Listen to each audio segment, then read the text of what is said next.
아멘. 우리 예수님은 죄인을 부르러 오셨다 그랬습니다. 우리는 예수님은 죄인을 부르러 오셨어요. 아침에 주신 말씀처럼 변호사로 온 거예요. 변호사. 그래서 검사가 아닌 변호사. 근데 우리는 우리 자녀들이 검사가 되는 게 좋아요? 변호사가 되는 게 좋아요? 검사가 되는 게 좋다 그랬죠. 검사들이 일찍 죽는데요. 왜 그러느냐? 죄만 찾다 보니까 그렇게 되는 거예요. 의심병도 많고 사람을 의심하게 되면요 일찍 죽는답니다. 의심하지 않는 사람이 오래 산대요. 그런 사람을 바로 낙천적이라는 사람이죠. 의심하는 사람. 부인을 의심하면 의처증에 있고 남편을 의심하면 의부증에 있고 의심하기 시작하면요 한도 끝도 없어요.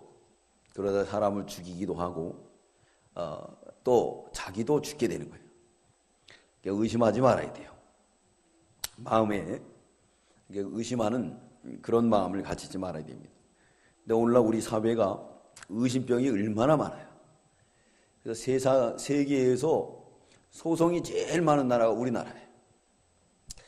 또 이렇게 지금 제가 알기로는 우리 가온 초등학교 있어요. 앞에 초등학교 선생님들이 여기 학부형들을 별로 안 좋아한다는 거예요. 이게 왜 그러느냐 하면 여기 지금 초등학교 안에도 소송권이 엄청 걸려 있어요. 애들이 좀 다치면 놀다가 다칠 수도 있거든요. 그거 아주 소송하고 선생님들이 아주 골치가 아픈 거예요. 네. 얼마 전에 거기서 이제 호떡 장사하는 아줌마가 있었는데 그 아줌마가 어느 날은 가니까 아주 안색이 해가지고 저한테 하소연하는 거예요. 그래서 왜 그러냐 그랬더니 글쎄 어떤 엄마가 애한테 10,000원을 줬대요. 호떡을 사오라고. 근데 이 녀석이 다른 데가 다 쓰고 집에 가가지고 호떡을 안 줬다 그러더래요. 엄마가 누구 믿어요? 호떡 아줌마 믿어요? 자기 자녀를 믿어요? 그게 문제라는 거예요. 그게 아니고 그거를 그래서 우리가 다 속는 거거든요. 예, 다 속는 거예요. 그러니까 우리 자녀는 안 그러겠다 이거 아니에요. 엄밀히 조사해가지고 자녀를 잘 인도해야 되는데 우리나라 속담에도 팔이 어디로 굽어요? 네, 그래서 우리나라 망하는 길이 학연, 지연, 혈연으로 망하는 거예요. 예, 공평하게 봐야 되는데 이게 안으로 다 굵어요. 예, 안으로 다 굵기 때문에 하여튼 누가 아무리 좋다 그래도 우선 내 거부터 안으로 굽어온 거예요. 그러니까 힘든 거예요. 대표적인 예가 우리나라의 축구 이 히든키 그 감독이 와가지고 세계 4강까지 올라갔잖아요. 우리나라는 그게 안 된대요. 감독이 딱 고대 출신이다 하면 다 고대. 연대 출신이다. 연대. 그렇게 줄을 대서 가는 거예요. 그래서 그걸 김영란법을 만들고 별짓을 해도 이게 고쳐지지가 않는 거야. 이게. 왜냐하면 민족의 뿌리기 때문에 그런 경우가 있습니다. 그걸 버리면 우리가 앞으로 진보가 되는데 이게 못 버려서 그러는 거예요. 그래서 그 아줌마가 그래서 안 줬다니까 엄마가 온 거예요. 그 젊은 아줌마가 막 그냥 삿대질을 하고 경찰까지 불렀어요. 경찰이 오면은 누구 편 들었죠? 또 노점상인 편 들어요? 아니면 입주자 편 들어요? 입주자 편 드는 거예요. 노점상 하는 것도 정말 서글픈데 그러니까 이 아줌마가 그냥 너무 슬퍼가지고 막 울면서 따졌다는 거예요. 경찰한테도. 그럴 수가 있느냐. 경찰은 공평해야 돼, 공평하지 말아야 돼요. 공평해야 됩니다. 근데 우리나라는 그게 안 돼요. 경찰들도 모든 것이 이게 공평하지를 못해요. 네, 그래서 하나님이 변호사를 세운 거예요. 공평하지 못하기 때문에. 우리 인간이 공평하지 못해요. 사람을 외모로 본다든가 팔이 안으로 굽는다든가. 그래서 그거를 하기 위해서 하나님이 변호사도 세워가지고 변론하도록 만든 거예요. 하나님은 가만히 따져보면 참 공의로우시고 자비로우시고 은혜가 많은 분인 것을 우리가 깨달을 수가 있는 거예요. 그래서 그냥 따졌대요. 나도 당신 고발하겠다 막 그러니까 그때 가서 이제 경찰이 이제 그렇게 하더라는 거예요. 그래서 결국은 그 동네에서 장사를 하려고 그러니까 줬다는 거예요, 돈을. 그랬는데 그 앞에 있는 학부모들이 다 그분은 안 돼요. 그래가지고 참으라 그랬더니. 장사하는 게 더 이제 뭐냐 동정표가 많이 가니까 장사는 더 잘 되는 거야. 아줌마들 마음 좋은 분들 많이 있잖아요. 그분들이 가서 사주고. 근데 일단은 상처를 입은 거예요. 그러니까 그냥 제가 가니까 저를 붙들고 그 얘기를 하잖아요. 그죠? 이게 뭐냐면 그냥 웬만한 거 우리가 어렸을 때도 아이들끼리 싸우고 치고받은 거는 그냥 넘어갔는데 그런 것까지도 다 고소고발을 베풀고 막 그런 일들이 얼마나 많은지 이루 말할 수가 없다. 네. 우리나라가 이게 참 좀 이렇게 사랑이 많아서 웬만한 건 봐도 넘어가고 좀 그러면 좋은데 그걸 뭐 바로 한다고 그냥 탈탈탈탈탈탈 다 털어가지고 그래가지고 그래봤자 그게 안 좋은 거죠. 우리 예수님은 누굴 부르러 왔어요? 죄인을 부르러 왔다 그랬죠. 그래서 죄를 많이 깨닫는 곳에 은혜가 많았다 그랬습니다. 로마서 5장 20절. 로마서 5장 20절입니다.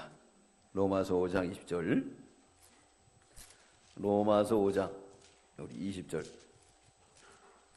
다 함께 읽겠습니다. 로마서 5장 20절. 시작. 율법이 가입한 것은 범죄를 더하게 하려 함이라. 그러나 죄가 더한 것에 은혜가 더욱 넘쳤나니 그랬습니다. 율법이 가입한 것에는 범죄를 더하게 하려 함이라. 여러분 법을 더 많이 세워와요. 지금 법이 얼마나 많이 바뀝니까? 그래서 국회에서 우리가 알지도 못하는 법안이 뭐 몇만 개씩 통과돼 버린대요. 이게 문제가 많죠. 그러니까 그 법을 잘 알고 심리를 해야 되는데 그게 안 된다는 거예요. 예, 이게 문제가 많은 나라가 우리나라예요. 국회의원들 대부분 보면 이 운동만 하다가 무식한 사람이 많아요. 예, 무식한 사람이 인격도 안 만들어지고 그러니까 그냥 우리나라의 무슨 습관이냐면 정책이나 그 사람이 인품을 보는 게 아니라 뭘 본다고요? 팔이 안으로 굽는다. 학연지연. 그러니까 어디 갖다 놓으면 누구든지 되는 거예요. 깡패를 갖다 놓든 사기꾼을 갖다 놓든 전과자를 갖다 놓든 그 동네 가면 무조건 됩니다. 그 결과가 다 우리가 자초한 일이에요. 그 사람들의 인격과 그런 걸 엄밀히 따지지 않고 팔이 안으로 굽는다고 무조건이에요. 무조건. 요즘 유행가도 있죠. 무조건이야. 네? 태평양을 건너 대서양을 건너 무조건이야. 책임져야 돼요. 우리가. 안 그런다 그러죠? 딱 대봐요. 또 그렇지.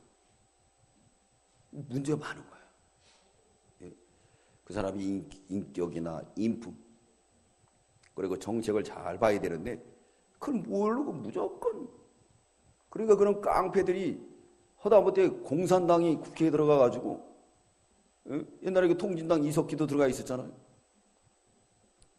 아니 우리나라의 1급 비밀들을 다 북한에 넘기는데 거기 가서 또 우리나라의 세금을 가지고 다 20몇 억씩이나. 얼마나 한심한 겁니까? 이게 뭐냐면 이게 다 그런 결과예요. 이게. 팔이 안으로 굽는다. 우리가 안으로 굽는 것도 중요하지만 잘 봐야 돼요. 그래서 제가 그 엄마 그 자녀에 대해 생각해 보니까 참 제가 문제다. 엄마가 다 버린다. 앞으로 걔가 뭐가 되겠어요? 어디 가서 무슨 짓을 하든 엄마한테 다 얘기하면 엄마가 그렇게 하는 거예요. 걔는 죄의식이 없는 거예요. 그리고 그냥 그 누가 만든 거지 그거는? 엄마가 그렇게 만든 거예요. 엄마가 만든 거예요. 엄마가. 딱 불어다 놓고 따끔하게 따지고 아니면은 혼내줘야 되잖아요. 설령 또 그 아줌마가 그랬다고 하더라도 자녀를 나무래야지 정립할 수가 있는데 거기서 그렇게 하고 소송 걸고 막 그래봐요. 애들이 다 버려집니다. 오늘날 이게 문제라는 거예요. 그래서 우리 예수님은 죄인을 부르러 왔다. 그 죄가 더한 것에 뭐가 있다고요? 은혜가 많다. 그 율법의 가입한 것은 범죄를 더하게 하렵니다. 법이 강화되면 강화될수록 죄는 더 져요. 왜 그러냐? 빠져나갈 구멍을 더 찾기 때문에 그래요. 이 법이라는 건 아주 무서운 겁니다. 근데 우리에게 주신 무슨 법이 있느냐? 양심의 법, 신한 양심의 법이 있어요. 그 양심의 법에 따라서 성경으로 비판받아가지고 그 길을 가야 되는 겁니다. 오늘 우리 예수님이 죄인을 부르러 왔다 그랬어요. 죄인이 아닌 사람은 상관이 없다는 거예요. 우리 예수 믿는 사람은 오늘 아침에 주신 말씀처럼 좀 마음이 넉넉하고 좀 남이 좀 죄를 져도 좀 이렇게 찔끔 눈 감고 좀 볼 수 있는 그렇게 좀 그런 마음이 가져야 될 것 같아요. 그냥 탈탈탈탈 털고 그것은 바로 율법이라는 거죠. 우리 예수님은 은혜의 피로 우리를 덮어주시고 그리고 하나님의 법정에서 대신 우리를 위하여 십자가에 못 박혀 돌아가셨어요. 그래서 그분의 그 피공로로 우리가 다 은혜 받고 죄 사함을 얻은 줄 믿습니다. 그러니까 우리도 그렇게 그런 마음을 가져야 예수 믿는 사람이에요. 근데 그런 마음이 없으면 좀 믿는다 볼 수가 없는 거예요. 사실 한번 따져보세요. 거기에 대한 대표적인 그 법정이 어디냐? 마태복음 18장의 법정이에요. 달란트 법정. 1만 달란트 법정. 거기서 우리가 1만 달란트 탕감받잖아요. 탕감받았으니까 100다리안을 용서해 줄 수 있는 거죠. 근데 그 탕감받은 자가 그 은혜를 잃어버리고 또 친구인데, 같은 친구인데도 탕감하지 못한다는 거죠. 이거를 우리가 잘 이렇게 해줘야 돼요. 우리 자녀들에게도 가르치고. 그래서 부모님들이 그 길 가면요, 자녀들도 그렇게 다 따라갑니다. 부모님들이 그 길을 못 가면 자녀들도 그 길을 못 가요. 모든 걸 따지려고 들고 소송하고 그런 데 빠지는 거예요. 그런 경우들이 많이 있습니다. 그렇기 때문에 우리 예수님은 죄인을 부르러 왔다. 오늘 27절부터 32절까지는 예수님께서 뇌인을 부르십니다. 뇌인. 예수님의 제자인데 예수님의 제자들은 다 이렇게 볼 때에 다 죄인들이에요. 그리고 사람들이 볼 때. 그렇지만 우리 예수님이 피로 거룩해지는 겁니다. 우리 27절 읽겠습니다. 시작. 구에 나가서 내일에 하는 세리가 세간에 앉은 것을 보시고 나를 쫓으라 하시니 그랬습니다. 내일하는 제자를 부르셨어요. 그래서 직업이 뭐죠? 세간에 앉았으니까 세무사죠. 그때 당시에 이 세무사는 돈을 많이 벌었대요. 돈을 많이 버는 그런 사람이었습니다. 근데 그 사람들을 부르셨습니다. 근데 이 성경에서는 이 사람을 마태로 기록합니다. 마태. 그러니까 여기 나오는 네인데 마태라고 기록하고 있습니다. 근데 이 사람이 예수를 만나고 나서 얼마나 기쁜지 잔치를 했다 그랬습니다. 우리 28절 29절 읽겠습니다. 시작. 저가 모든 것을 버리고 일어나 쫓으니라. 내가 예수를 위하여 자기 집에서 큰 잔치를 하니 세리와 다른 사람이 많이 함께 앉았느니라. 이 사람은 돈을 만져볼 만큼 만져봤어요. 근데 예수님 만나고 예수님을 쫓은 거거든요. 우리 행복이 꼭 부한되어 있는 게 아닙니다. 지금 우리가 얼마나 잘 살아요. 그죠? 제가 지금 우리가 선교하는 이 네팔은 아주 못 살아요. 가보면. 그래서 이게 잘 사는 집을 이렇게 못 본 것 같아요. 살림도 없어요. 제가 가본 집은 그래요. 제가 가본 집은 그냥 뭐 우리 같이 뭐 냉장고니 이런 거 쌓아놓고 살지는 않습니다. 근데도 그들은 행복하다는 거예요. 어떤 집은 갔는데 지진으로 무너졌는데 아기가 둘이에요. 하나는 갓난아이고 하나는 이제 걸어다니는 아이인데 난 그 집애인 줄 알았어요. 근데 알고 봤더니 형의 아들이라는 거예요. 지진을 위해서 부모가 죽어서 그 형의 자녀들을 갖다가 여러 형제들이 서로 나눠갖는다는 거예요. 그런데 아주 친자식처럼 살게 되는데 거기 한 공간에 누가 사느냐? 시어머니도 살아요. 주방도 있고 이 바닥은 흙이에요. 우리가 도저히 이해가 안 되죠, 뭐 그죠? 근데 세댁도 아주 젊은 세대예요. 근데 뭐 불만 불평이 있는 것 같이 보이지 않고 아주 행복해 보이는 것을 알 수가 있습니다. 여러분, 우리가 이스라엘 백성들이 오늘 죄를 진 게 있는데 뭘 버렸다 그랬죠? 생수의 근원 대신 예수님을 버렸고 또 웅덩이를 팠다 그랬죠. 네. 하나님이 복을 주니까 자꾸 욕심의 웅덩이를 파는 거예요. 욕심의 구렁텅이를 파가지고 한도 거기만 담아놓는 거예요. 성전 건축하지 않고, 그러니까 하나님이 기쁘지 않았던 거죠. 그러므로 우리가 그것을 깨닫고 이제부터는 욕심의 구렁텅이를 벗어나야 돼요. 욕심의 구렁텅이에 빠져가지고 거기서 못 나오는 거예요. 늘 채우기만 하려고. 그러면 그것은 이렇게 채워지지가 않아요. 채워지지가 않습니다. 오늘 여기 네이라는 사람은 큰 부자지만 예수님 만나고 난 다음에 너무 기뻤어요. 여러분, 우리도 예수님 만나고 기뻐하시기 바랍니다. 그래서 뭐 했다 그랬죠? 큰 잔치를 하니. 큰 잔치를 했다는 거예요. 잔치는 기쁘잖아요. 예수님을 만난 사람은 이렇게 기쁨이 넘치는 거예요. 요한복음 2장에도 예수님의 잔치를 하죠. 천국의 잔치가 있는 거예요. 행복은 우리가 어디에 있는 게 아니에요. 우리 마음에 있습니다. 우리 마음. 근데 우리는 지금 행복을 찾기가 힘들죠. 돈에만 있는 줄 알아요. 젊은 아이들이 돈을 찾아가고 다니게 되고, 이거 얼마나 비참하게 살아가는 것을 우리가 볼 수가 있잖아요. 돈이 있어야 된다. 네. 과거에는 우리가 그런 게 그렇게 중요하지 않았어요. 그래서 행복을 갖다 우리 같은 가족 속에서 찾았지만은 지금은 이 돈의 추구에서 나가는 거예요.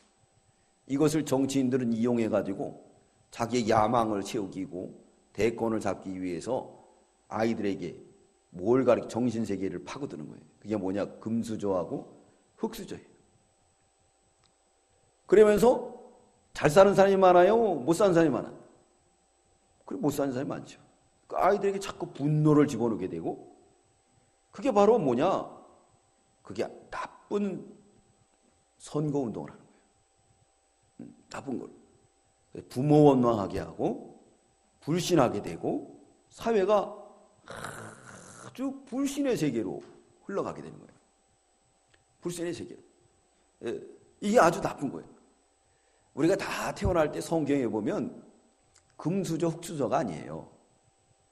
다 존귀합니다. 여러분 믿으십니까? 다 존귀해요. 근데 인간들이 아주 못돼가지고 그런 걸 어디서 찾아내가지고 금수저, 흙수저를 만들어가지고 사람들을 갈등하게 만들고, 옛날 공산당들이 그걸 가지고 해가지고요. 그래가지고 이 노비들 불러놓고 평등해야 된다. 그리고 축창을 가지고 주인들 찔러 죽이게 만든. 그게 지금 우리 사회의 아이들 속에 얼마나 많이 들어갔는데, 그걸 해나가는 게 누구냐? 바로 전교조입니다. 그래서 이 뭘 가리키느냐면요, 6.25도 남침을 가리켜요. 그래서 누가 따졌대요. 왜 남침이냐 북침이니? 그래, 나도 그 얘기한 거야. 그러니까 뭐라고요? 북한에서 남한을 침략했다, 이렇게 가리키. 말 맞잖아요, 그렇죠? 근데 엄연히 틀린 거예요. 북침을 가리켜야 되는데 남침을 가리키는 거예요. 거기에서 누가 변론하고 따지면은 그거 우리가 북한에서 우리 남침한 거야, 이렇게. 이게 얼마나 마귀가 교묘한지 몰라요. 그래서 지금 우리가 손 놓고 있는데 저는 그래요. 우리 교회가 얼마나 커집니까? 돈도 많고.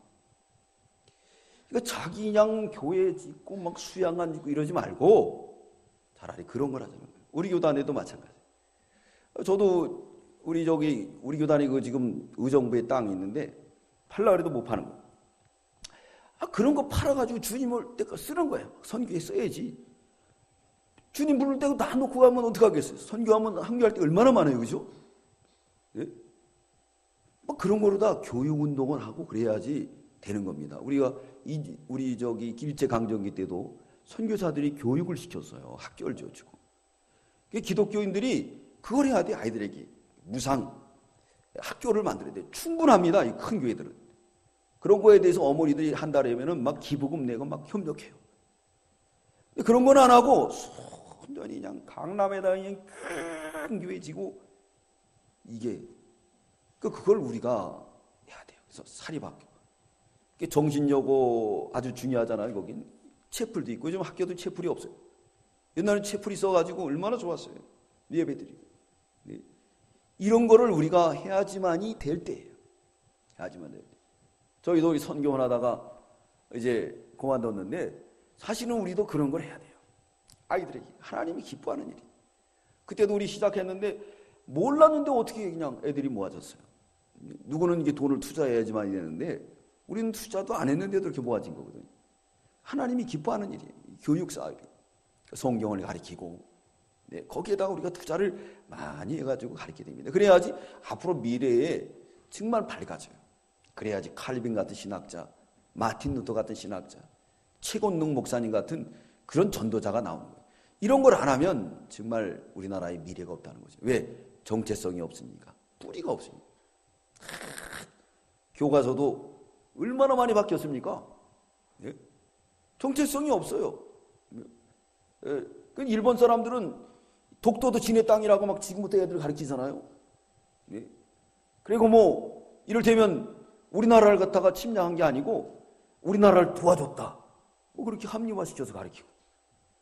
막 애들한테 막 그렇게 교육을 시키잖아요. 우리도 그런 교육이 좋은데 그게 아니고 우리는 무슨 이상한 놈을 가르쳐. 이럴 때 우리가 해야 될 일이 뭔가? 우리는 성경을 잘 가르쳐야 됩니다. 성경이 뭐라고 그랬는가? 근데 부모 자체도 그걸 모르고 그래 너는 흙수저야. 네 애비 잘못 만나서 그래. 그러니까 애들이 다 거기에 오염이 돼가지고 낙심하고 낭망하고 소망을 잃어버리고 살아요. 그러니까 누구에게 불만이 많죠? 정부에 불만이 많고 재벌에게 불만이 많은 거예요. 행복을 못 찾는 거예요. 그러면 제가 성경을 찾아보겠습니다. 시편 16편 3절. 시편 16편 3절. 우리 다 함께 읽겠습니다. 이거 말고도 또 다른 성경들이 많이 있어요. 근데 여기만 찾아보겠습니다. 우리 읽겠습니다. 시작. 땅에 있는 성도는 존귀한 자니 나의 모든 즐거움이 저에게 있도다. 땅에 있는 성도는 어떻다고요? 그리고 모든 즐거움이, 하나님의 모든 즐거움이 어떻다고요? 네, 유대인들은 그렇게 가르쳐요. 너는 위대한 아들이야. 하나님의 아들이야. 하나님이 너에게 즐거움을 두고 있어. 하나님은 만유의 왕이잖아. 그 유대인들은 그런 자부심이 생겨갖고 유대인들은요 세계에서 자존심이 제일 센 사람이에요. 그래가지고 이방인들을 뭘로 여긴다고요? 개로 여기잖아요. 정체성. 근데 우리는 그런 정체성이 없다는 거죠. 너는 흙수저야. 흙수저예요. 이게 다 전교조 애들이 또 저 붉은 세력들이 정치가들이 표를 얻기 위한 애들 세계를 다 죽이는 거예요. 이걸 교회에서 가르쳐야 돼요. 근데 먹히나요? 먹히지 않죠. 지금 너무나 먹히지 않는 시대가 되고 농촌교회는 아예 학생부가 없어요. 도시도 학생부가 없어지잖아요. 이게 지금 심각합니다. 또 우리 6절 읽겠습니다. 6절 16장 6절 시작. 내게 줄로 재어준 구역은 아름다운 곳에 있으며 나의 기업이 실로 아름답도다. 하나님이 우리에게 이게 다 엮어진 가족이 엮어진 곳이 아름다운 곳에 있으며 실로 아름답도다. 그러면서 그런 것을 자꾸 심어주고 존귀와 서로의 귀한 거를 가르쳐줘야 되는데 그러지 않고 자꾸 그러다 보니까 깨지는 거예요. 예, 여러분 이거 아주 심각합니다. 한번 생각해 보세요.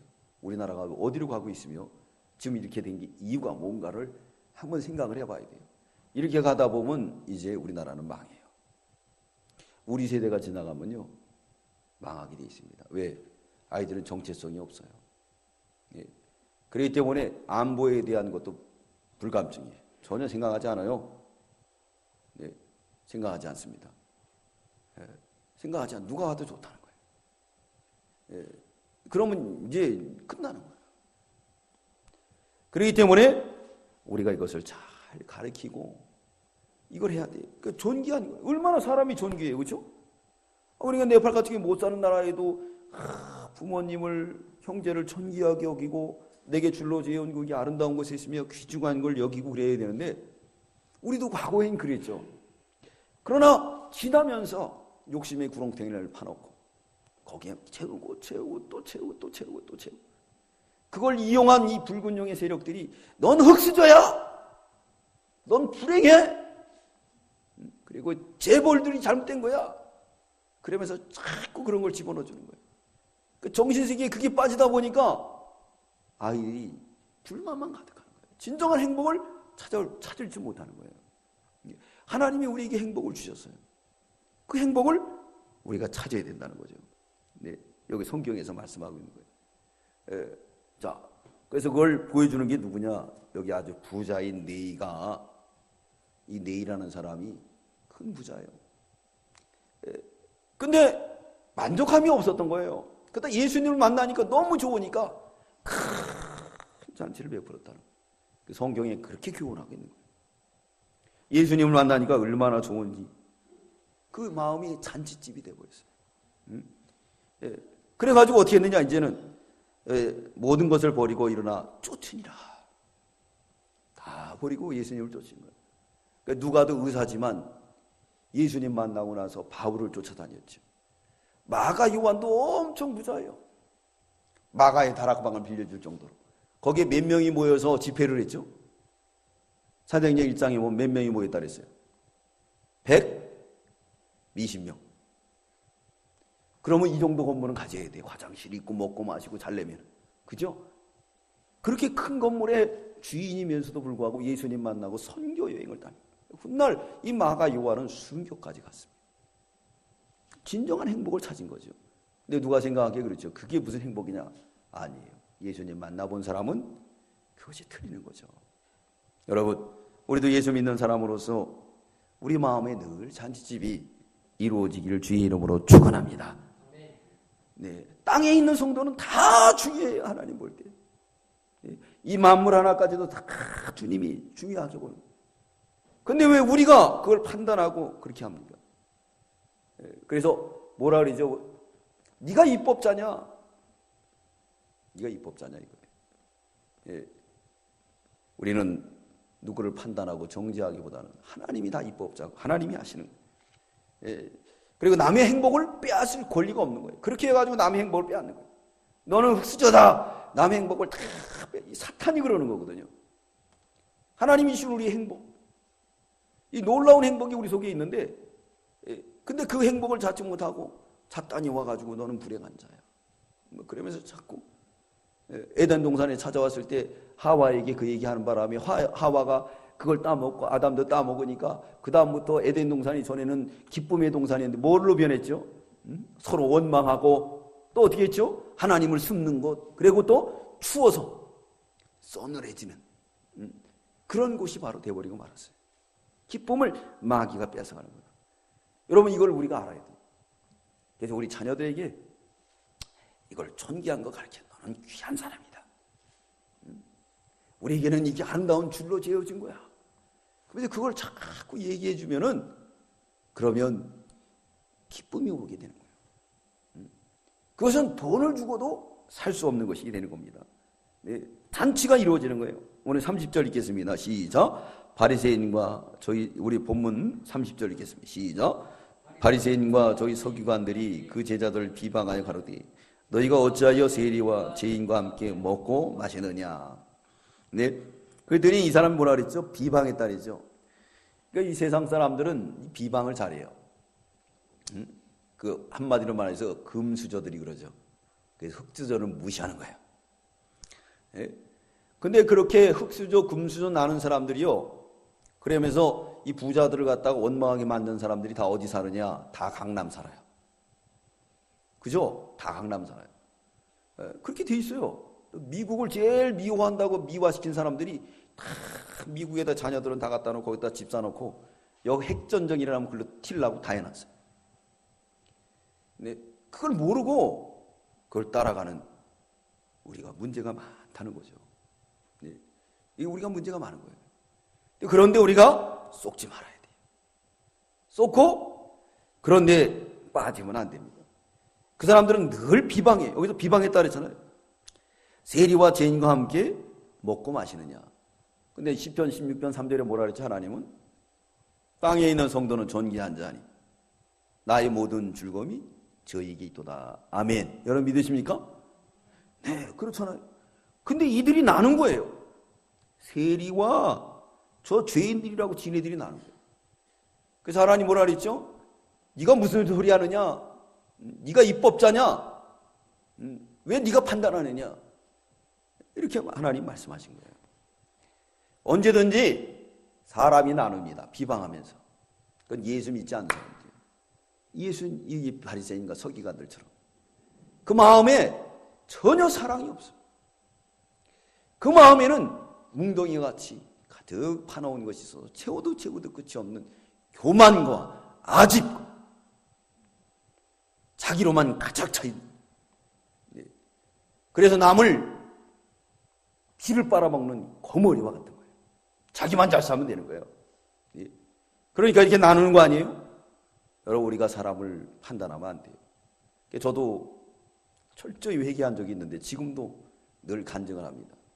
제가 주일학교 교사 때 아이들을 봤는데 어떤 아이들은 이쁘게 막 머리도 따가지고 보내주고 그래요. 근데 어떤 애는 막 침이 나가지고 데려고.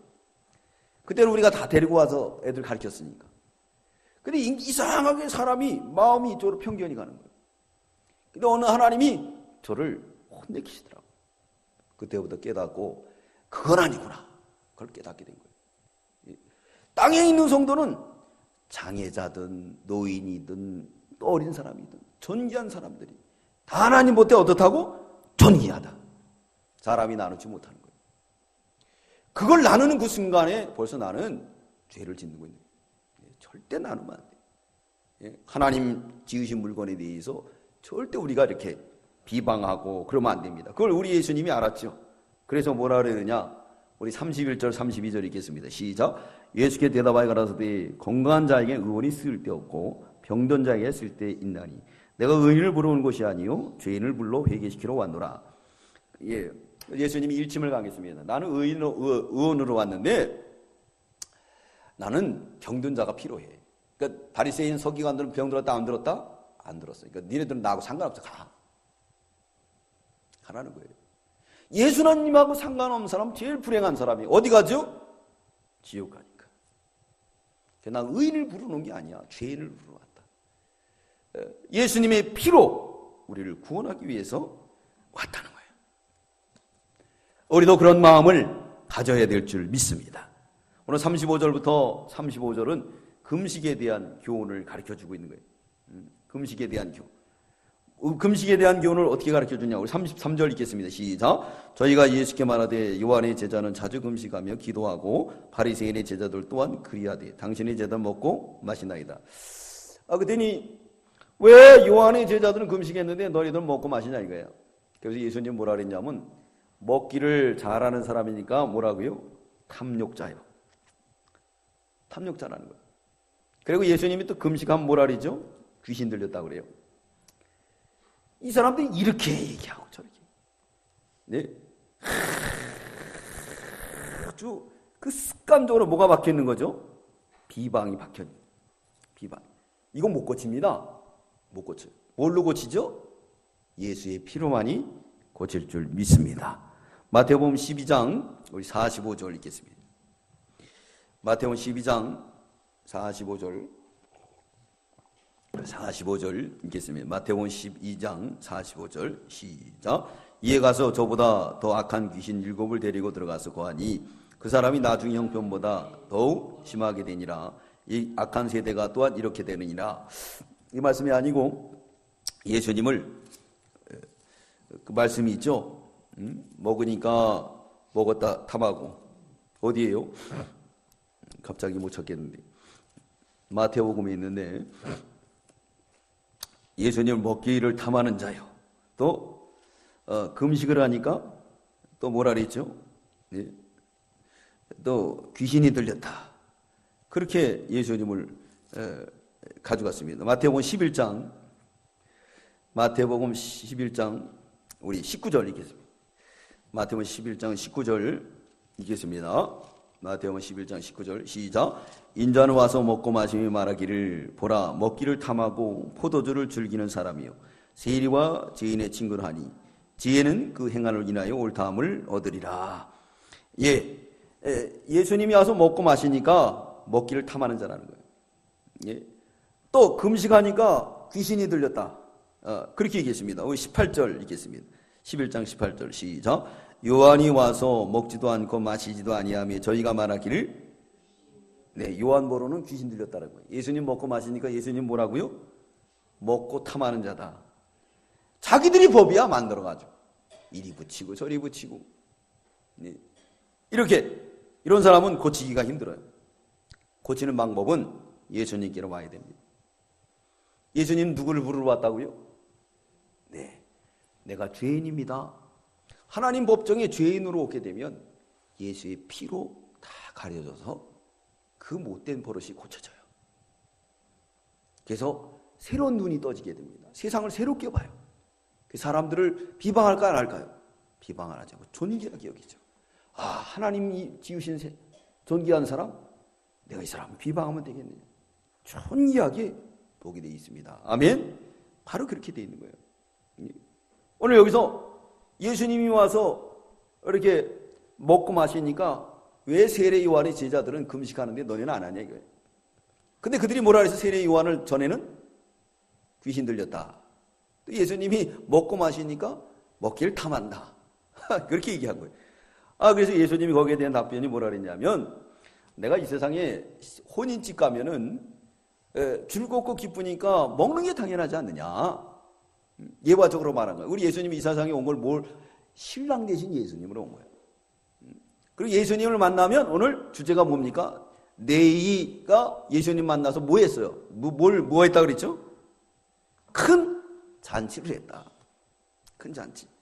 예. 큰 잔치. 얘 나를 만나면 이렇게 잔치집이야. 이걸 가르쳐 주는 거예요. 우리 34절 읽겠습니다. 시작. 예수께서 저희에게 이르시되 혼인집 손님들이 신랑과 함께 있을 때 너희가 그 손님도 금식하게 할 수 있느냐 그랬어요. 혼인집 가서 금식하는 사람 어디 있어요? 갈 때부터 혼인집 갈 때 밥 잔뜩 드시고 가는 분 있습니까? 저부터도 아침부터 안 먹어요. 왜 안 먹어요? 거기 가서 잘 먹으려고. 뷔페 갔는데 잔뜩 먹고 가다가 냉겨오면 어떻게 해요? 솔직해요, 솔직히. 아침부터 조금 먹습니다. 왜? 먹고 가면 많이 못 먹잖아요. 많이 먹으려면은 미장을 비워놔야 돼요. 네. 거기 가서 금식하는 사람이 세상에 어디 있어요? 세상에 어디 있습니까? 금식하게 되는 거예요. 예. 그러면서 뭐라 그랬냐면, 금식할 때는 어떻게 금식하느냐? 우리 35절에 있습니다. 시작. 그러나 그날에 이르러 저희가 신랑을 빼앗기리니 그날에는 금식할 것이라. 신랑을 빼앗길 날이 있어요. 빼앗길 날이 있습니다. 언제냐? 주님을 잃어버릴 때가 있어요. 환난의 때가 있어요. 그 세상에도 보면 어떻죠? 네? 여러분 둥근 달이 좋습니까? 아니면 초생 달이 좋습니까? 뭐가 좋아요? 둥근 달이요? 둥근 달은 소망이 없어요. 앞으로 어떻게 되는 거죠? 끝나는 거예요. 초생 달은 네, 소망이 있어요. 뭐가 되죠? 둥근 달이 됩니까? 아주 작은 진리지만요. 우리가 그러니까 검은 때는 이게 환란이 많을 때는 앞으로 주실 축복을 바라보니까 기쁜 거예요. 기쁜 거예요. 그러나 이제 가지고 있으면 잃어버릴 때가 있는 거예요. 그래서 우리 예수님이 그걸 말씀하는 것처럼 나를 잃어버릴 때가 있어. 그때는 금식하는 거야. 그걸 말씀하고 있는 거예요. 그 대신 지금은 예수님이 왔기 때문에 뭐냐? 먹고 마시고 탐하라는 게 아니라 뭘 즐기라고요? 하늘의 기쁨을 즐겨라. 이 기쁨은 우리에게 좋거든요. 근데 이 나쁜 사람들이 금수저 흑수저를 만들어가지고 아이들 다 정신세계를 망가뜨리고 있는 거예요. 여러분 이거 꼭 아이들에게 얘기해 주세요. 제 말이 옳습니까? 안 옳습니까? 이거 옳은 거예요. 저는 어디서 찾아낸 성경에서 기도로 찾아낸 거예요. 무릎으로. 분별이 돼요.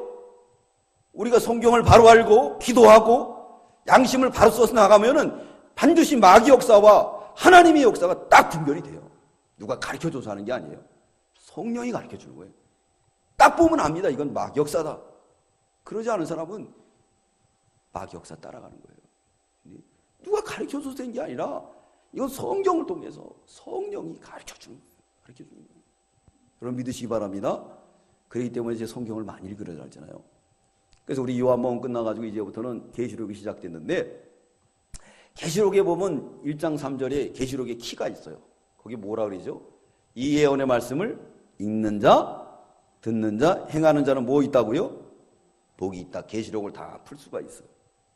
이 말세에 일어나는 사건들을 다 풀 수 있는 게 바로 3절 말씀이에요. 성경을 읽지 않고 또 듣지 않고 또 마지막에 행하지 않으면 절대 풀어지지 않아요. 신학교 다닐 때 목사님이 그랬어요. 순종하면 하나님의 뜻을 알 것이다. 순종하니까 하나님의 뜻을 알더라고요. 순종 안 하면요, 머리만 커지고 남만 비판하는 이 바리새인과 서인관들처럼 막 쪼개기만 하는, 갈라놓기만 하는 거예요. 머리만 크니까. 그래서 십자가의 원수가 되는 거예요. 그러니까 우리가 순종해서 해야 돼요. 순종해서. 그러면 정말 죄인인 걸 알게 돼요. 죄인을 알게 되고 주님이 내 마음에 찾아오니까 내가 정말 잔치집이 되게 되는 겁니다. 예. 그러나 우리가 늘 주님을 모시고 살 수가 없어. 빼앗길 때가 있어요. 그때 뭐하라? 금식하며 기도하라. 36절부터 39절까지는 새 옷과 낡은 옷을 비유해서 말합니다. 그래서 뭐라 그러느냐? 자, 새 옷에다가 낡은 걸 붙이면 조화가 되지 않지 않느냐? 새 것은 예수님을 말해요. 예수님의 교훈. 낡은 것은 전에 가지고 있는 율법을 말합니다. 이건 뭐냐면 바로 법관이에요. 이렇게 뭐 검사입니다. 정지하는 거. 그거 버려버리고 예수님의 은혜 속에 들어가라는 거예요. 그러면 은혜를 깨달을 것이다. 그러지 않으면 포도주도 없어지고 다 없어진다는 거예요. 여러분, 우리는 새 것은 새 부대에 넣어야 될 줄 믿습니다. 새 것을 새 부대에 넣어야 돼요. 묵은 거 갖지 말고 우리는 새 것을 늘 가져야 돼요. 오늘 배운 말씀이 있으면 그거 가지고 돌아가서 우리가 새 부대에 채워야 돼요. 우리가 누굴 용서하지 못했다고 하고 이제부터 용서하시기 바랍니다. 그럼 자유가 우리 삶 속에 임할 줄 믿습니다. 또 뿐만 아니라 그걸 가르쳐야 돼요. 나만 가르치는 게 아니라. 잘 모르잖아요, 아이들이. 반항적으로 나오잖아요. 그래도 그걸 잘 가르치는 거예요. 가르치다 보면은 아이들이 자꾸 그걸 젖어들게 돼 있어요. 전교자들이 그렇게 스무스하게 가르치다 보니까 아이들이 나도 모르게 이렇게 흙수저다 그렇게 되는 것처럼 우리도 늘 가르치면 그들이 못 이겨요. 그 대표적인 얘기가 모세가 기껏 해봤자 어머니한테 배운 말씀, 젖 먹을 때 배운 말씀이 애굽을 이겼어요. 애굽의 학문과 학술을 배웠지만은 그걸 이기고 40세에 모든 부와 영광을 버리고 하나님 나라를 위해서 몸을 바쳤다는 거예요. 하나님이 이깁니까? 집니까? 하나님이 이기죠. 그래서 유대인들은 성경 가르친 일을 부지런히 한다는 거예요. 보든지 안 보든지 늘 가르치는 거예요. 그러면 우리도 승리하게 될 줄 믿습니다. 기도드리겠습니다. 주님, 이미 우리에게 잔치집을 줬지만 마귀는 이 잔치를 빼앗고 우리의 환경과 형편을 바라봐서 베드로가 물속에 빠져들어갔던 것처럼 물속에 늘 빠져들어가 허부적거리며 세상만 한탄하고 원망하고 살아가는 저희들입니다. 주님, 불쌍히 여겨 주시옵소서. 땅에 있는 선고는 하나님이 존귀하다 그랬습니다. 존재하신 하나님의 즐거움이 우리에게 있사오니 이 기쁨, 이 잔치를 찾게 하여 주시고 이 잔치의 이 놀라운 사건을 우리 후손들에게도 힘써 전하는 저희가 되게 주시옵소서. 또한 새 것은 새 부대에 담으라고 있사오니 달마다 새 마음, 새 인격으로 자라나서 새 것으로 늘 준비하는 그 새 은혜가 늘 넘치는 새 포도즙에 그 포도즙이 날마다 차가 넘치는 우리 문정 동복교회가 되게 주시옵소서. 근본에 하나님 우리에게 네팔의 사명을 주시고 부족한 종을 통해서 사명의 길을 떠나게 하심을 감사합니다. 하나님이 준비하셨사오니 가셔서 하나님 말씀 잘 전할 수 있도록 도와주시고 가는 길 오는 길 함께 하여 주시고 뒤에 두고 가는 교회와 하나님의 백성들을 불꽃 같은 눈동자로 지켜 주시옵소서. 포도원을 허는 작은 여우를 잡으라고 있사오니 우리 속에 있는 작은 여우들 또 우리 교회를 엄습하는 작은 여우들 다 잡고 하나님의 거룩한 포도원을 잘 지켜서 후대에 이 귀한 역사를 잘 물려주는 우리 문정동 목기가 되게 주시옵소서. 기도로 협력하고 몸과 마음을 바치고 물질로 협력하는 모든 성도들이 소산의 복을 주시고 그 산업의 복을 주시고 그 자손의 복을 주시고 우리 문정동 목기의 작지만은 하나님의 일비지역을 감당하고 하나님을 기쁘게 하는 저희를 다 되게 주시옵소서. 감사드리오며 예수님의 이름으로 기도드리옵나이다. 아멘.